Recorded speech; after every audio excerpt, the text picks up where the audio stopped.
We're going to do a cool tube fly here, and I've already forgotten the name, but Chris is going to remind me.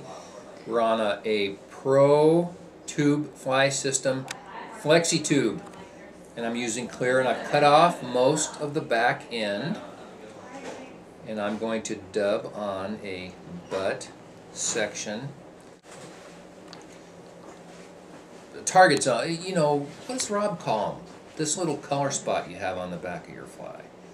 It's, yeah, hot, you know, the hot spot or hot spot. It's some really cool term that, you know, the steelhead or the salmon sees this and they just have to have it. Well, I like the idea. I really do. kind of when they see it from the back. Yeah. See that? Yeah. See that fly swinging across. But you know, most of my flies, you know, fish see them coming from a distance and they can't wait to get there. So we have our color spot on here, and we're gonna. Hey, wait a minute. Why is this guy whip finishing this thing already? It's not much of a. It's not an egg pattern, is it? Well, in the back, we're gonna put a clear, soft Pro Cone soft disc. And then I put a little bit of glue here. You know, sometimes we don't show all the gluing so we can keep our videos down. So I put this on there. This is going to help. The current flow is going to flare out over that, and it's going to help keep this shrimp pink Spey plume slightly flared. Now these Spey plumes, the center quills are a bit on the thick side, and they can be unruly. They can be pesky.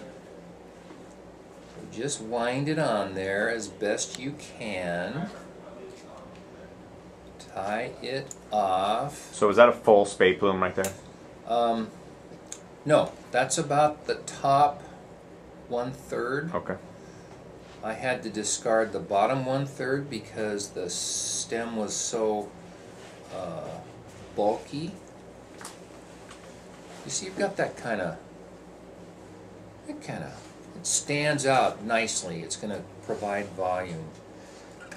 Now we're going to put on, this fly is going to be long-ish. And it's gonna, you know, to use the terminology that's so popular, it's going to fish large but cast small. What does that mean? It's gonna have a decisive profile in the water, so it's gonna be easy for the steelhead to see, and yet it's not gonna be dense in terms of a lot of material to provide resistance in the water as it sinks. It's going to be fairly sparse in terms of the absolute amount of material that you have on it. Now, I'm going to tie this off again. I wouldn't have to, but I have done so. And I'm going to add a Pro Cone, a soft sonic disc. And again, this is to provide some flare to help keep the hackles on the forefront of this fly splayed out and noticeable and fishy. And in the front, I'm going to use a heron gray Spey plume. Each one of these plumes is different. This one is thinner. The center quill is thinner for a much longer distance, which is nice. And I chose a Spey plume for the front of this fly that's a little, the fibers, the herl, the hackle are a little bit longer, so that the front will be a little bit wider than the rear of the fly. That's just an aesthetics issue. Again, it looks a bit messy going on there. I suppose you could strip one side of that feather if you wanted to. You can. And if you really wanted this to be sparse, or to palmer it over a body, traditional Spey style, you could do that. You know, this looks a bit ratty, but you know what? You're going to wind over that.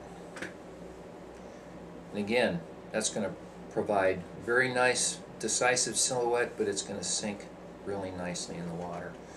Now, how are we going to finish this off? We're going to use two-tone crosscut rabbit. This is a shrimp pink and a fluorescent orange. Okay, here we go. We're putting on a collar. We already have a hackle, but we're putting on a collar, two-tone rabbit. And we're going to, everybody out there in video land, keep your fingers crossed for me, because this is the dicey part. I have my Petitjean magic tool, and I kind of disturbed the rabbit in it, but we're going to try this anyway. Oh, I might get lucky. I'm going to turn this and try to let you see it as we twist this. Many different kinds of dubbing twisters. This is just an old one beater I have laying around, but it's nice to show people how you're doing it. So there's your hackle, your head dubbing brush. Wind that. At the head of the fly. Two-tone rabbit is wonderful. You can use straight black, straight purple, straight navy blue, straight hot pink, or you can use a two-tone. You notice I don't have much space left at the head there, but I have sufficient space because I want to finish this. Now the two cones, the two pro cones I put on already are plastic. They add virtually no weight. What I'm going to do now, and even this cone is not very heavy. Put that on, finish this fly.